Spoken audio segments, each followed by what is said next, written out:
Hello everybody and welcome back to another video. Today, I have found a suspicious video. What happened to the Titanic iceberg? Not typical iceberg. And it seems like there's a entire civilization under an iceberg, but that's unlikely. Alright, we're starting off with this. It was the very beginning of the year 1912. Well, not the very beginning. Wasn't it like 3 months in? 4 months in. A giant chunk of ice broke off a glacier. Oh, no, we're talking about the iceberg. It broke off from Greenland. In southwest Greenland. The ice was made up of the snow that had fallen about 100,000 years before the event. Yeah, duh, that's how icebergs work. That was the time when mammoths were still roaming the planet. The iceberg started its journey. It was a huge thing, more than 1,700 feet long. It weighed around 75 million tons. It was also a very peaceful chunk of ice. It steered clear of ships and busy transport routes, not that there were many in the place where the iceberg was born. But ships, I think some ships use that passage, but yeah, that's right. And then, it somehow floated much further to the south and other bergs did. Our iceberg was lucky. Others melt long before they get to these latitudes. Out of 15,000 to 30,000 icebergs that drift away from Greenland's glaciers, only 1% ever makes it all the way to the Atlantic. That's why it's so amazing that in April, our iceberg the Traveler was already more than 5,000 miles. That's not really amazing. Because at the time, there was a whole ice field there. There was tons of icebergs. Ships were avoiding it. In fact, there was a ship that was really close to Titanic, but they couldn't come because as there was ice Away from the Arctic Circle. Even after melting into the water for months, this block of ice still weighed an impressive 1.5 million tons. It's almost twice as much as the Golden Gate Bridge. The iceberg's top part was towering over the surface of the ocean for more than 100 feet. And still, if you noticed it floating next to your ocean liner, it would have looked harmless, but only at first glance. Like only a tiny part of a jumbo piece of ice. Well, yeah. The largest part of any iceberg is always hidden under the surface. A mere 1/10 is normally visible above the water. That's how icebergs work? And the berg we're talking about wasn't an exception. Several days before our iceberg made it to the Atlantic Ocean, a magnificent ship left port. The Titanic. Nick, we get it. We get it, it's a Titanic. It was a luxurious steamship carrying more than 3,000 passengers and crew members. Okay, I don't mean... Okay, At that time, it was the largest ship ever built. Why are they wearing American flags? It's hard from South Africa. The liner was called the Titanic. It was considered unsinkable. No, it was called virtually unsinkable. At the very beginning of its journey, it nearly collided with the steamship New York. Like, he means the very beginning. It wasn't like that. And the New York was just in the dock when the Titanic waves pulled it in away from the port and it nearly collapsed. Luckily, the Titanic managed to pass by the other vessel with a couple of feet to spare. The people crowding the liner's decks let out a collective sigh of relief. There wasn't really a lot of people on the decks. Little did they know what was awaiting them in the nearest future. Meanwhile, the iceberg was approaching the area the Titanic was going to cross on its way to New York. It was much bigger than that, by the way. I assume that, like, a person would be about the size of my finger on an ice cream. It happened on April 14th, when the ship was in the North Atlantic Ocean, Or very late, so basically April 15th. 370 miles away from Newfoundland. At about 11:40 p.m., people who were still awake on board the Titanic toppled down, pushed over by some mysterious and powerful force. Only in third class, but At about 11... Well, that was only in third class, because the iceberg kind of really shook those areas. But in first class, it was just a little, like, bump. 40 p.m. Why else would the other passenger not wake People up? who were still awake on board the Titanic toppled down. Yeah, that's a first class example. It was only in third class, really. Pushed over by some mysterious and powerful force. Those who had already gone to bed got catapulted to the floor. Well, not really. I think you're over-exaggerating it. Both the passengers and crew members were screaming. I think you're actually kind of exaggerating it. Nobody was screaming. They were just kind of like, huh? Panicky and confused. Just minutes before the commotion started, an iceberg had appeared right in front of the ship. It was our wandering iceberg. Why hadn't the crew noticed it earlier? There might have been Because it was dark, and binoculars wouldn't have helped because you would just see several more reasons. dark. I'll tell you about them a bit later. Anyway, once the liner collided with the huge Not to scale. The iceberg was not as bigger than the ship. chunk of ice, it was doomed. Unable to divert its course, the ship ruptured at least 5 of its hull compartments. They started to fill with water with alarming speed. The Titanic's compartments weren't capped at the top. That's why the water spilled over and started to flood each succeeding one. The front of the ship began to I think that thinking is inaccurate. Why is that's actually leading towards the stern. And this stern's going down first, huh? I'm not. sink, causing the back part to lift vertically Okay, just randomly switch sides, and why is it at such a high angle? into the air.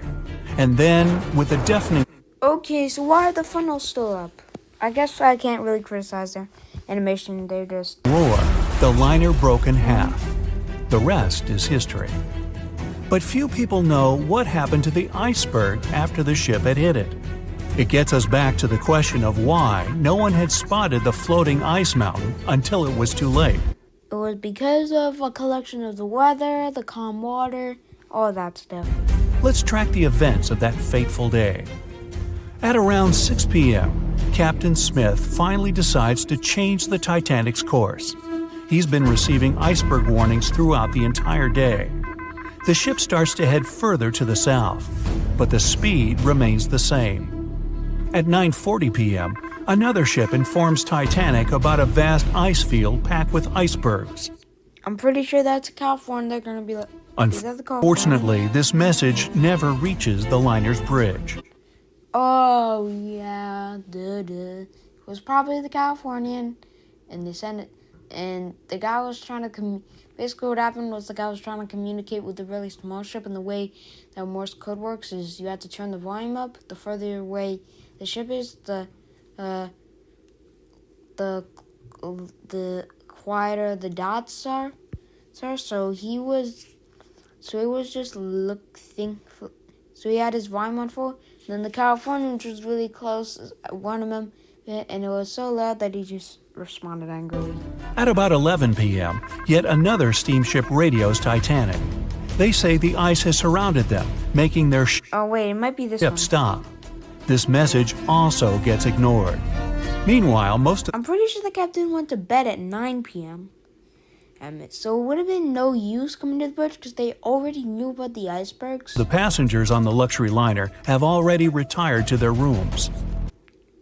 Excuse me, but what does that happen? At 11:35, the sailors in Titanic's crow's nest notice the iceberg.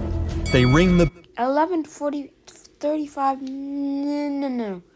It was more around 11:40. bell 3 times, which means something's ahead. Then they call the bridge. The engines get reversed, and the doors to the supposedly watertight compartments close. Just 5 minutes later, the huge liner's starboard Are you sure if they had 5 whole minutes? That is not accurate. If they had 5 whole minutes to get out of the way of the iceberg, they would have gone out of the path of the iceberg. It takes about 2 minutes for the ship to start. collides with the iceberg. The mailroom begins to fill with water. Soon other reports come. They don't sound encouraging. At least 5 other compartments are flooded. It becomes clear Titanic has just a few hours. Oh, is that stern? The stern is lying, kind of. It's almost. What the heck is happening? But then that looks like a way too big of an angle. It looks like so big of an angle that the stern looks like it's like almost flying out of the water. The bow's not high enough. If that was real, the stern comes before it sinks. The night was exceptionally calm, with no moonlight, no wind, and no waves. And since the waves weren't breaking against the iceberg, it was difficult to perceive the giant. That's what I said. But there's also a theory that what sank Titanic was a blackbird. A blackbird. I'm pretty sure that it's. Well, they can't. Well, if a blackbird is back, they probably wouldn't have spotted it. So let's hear this theory and say. If you had to draw an iceberg, I bet it would be a white, towering chunk of ice covered with snow. But Yes, that. those who have visited Antarctica know that icebergs come in millions of hues. They can be multicolored, patterned, or striped like candies. Icebergs can also be black. There are two ways. Yeah, that looks kind of black, but they're not fully black. You'd still be able to. If they spotted it. Well, if it was black, they wouldn't have been able to spot it, and they wouldn't have rung the bell. Such an unusually colored shard of ice can form. First, the ice might be extremely pure, with no air bubbles or cracks whatsoever. In this case, there's nothing to scatter the light. The iceberg will absorb it all and look black. Or an erupting volcano can cover a glacier with volcanic ash. Then the ice that breaks off this glacier will be dark colored too. Experts don't know the true reason why Titanic's iceberg looks so dark, or whether it was really the case. If the iceberg was probably dark because the night was dark. The water also probably looked pitch black too. It was really close to midnight. And the only light was. But one of the sailors who was in the crow's nest testified the ice was black. The other said it was either gray or dark gray. There's nothing exciting or mysterious about the so-called blackbirds. They're icebergs that roll over after their top part is melted, which changes the weight distribution. If their lower part is smooth enough to absorb light, they look dark. Plus, they usually aren't exposed to the air long enough for the white frost to build up. But let's say this theory is wrong, and the iceberg wasn't actually black. And still, the only reason why you see things is because light gets reflected from them. The less light there is, Yes. the less likely you are Yes, that's how light works. to notice something. The ocean surface will always reflect the moon and starlight, but an irregularly shaped, almost vertical iceberg will have fewer chances of doing so. That's why it'll look almost black against the glimmering water surface. At night, icebergs can be rather difficult to detect without a radar. In any case, our iceberg wasn't noticed in time. Titanic crashed into it and sank. End of story? Apparently not. On April 15th, Alright, April 15th, the time that the Titanic actually sank. the German ocean liner SS Prinz Albert Oh, I see. I remember this. They took a picture of the iceberg that was supposedly Titanic's iceberg. was sailing through the North Atlantic. It was traveling a few miles away from the place where Titanic had sunk several hours before. The German ship's chief steward, who hadn't learned about I'm not an expert, but I don't think that's a German ship. the disaster yet, saw an iceberg. What drew his attention was a fairly large streak of red paint going along the iceberg's base. Red paint, okay. Surprised, the man took That's not the base.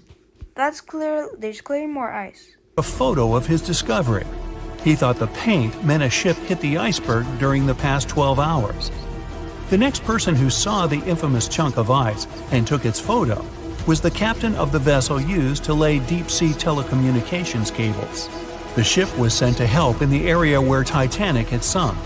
The captain later claimed the iceberg he had seen had been the only one in that area, plus the red paint. It wasn't difficult to connect the dots.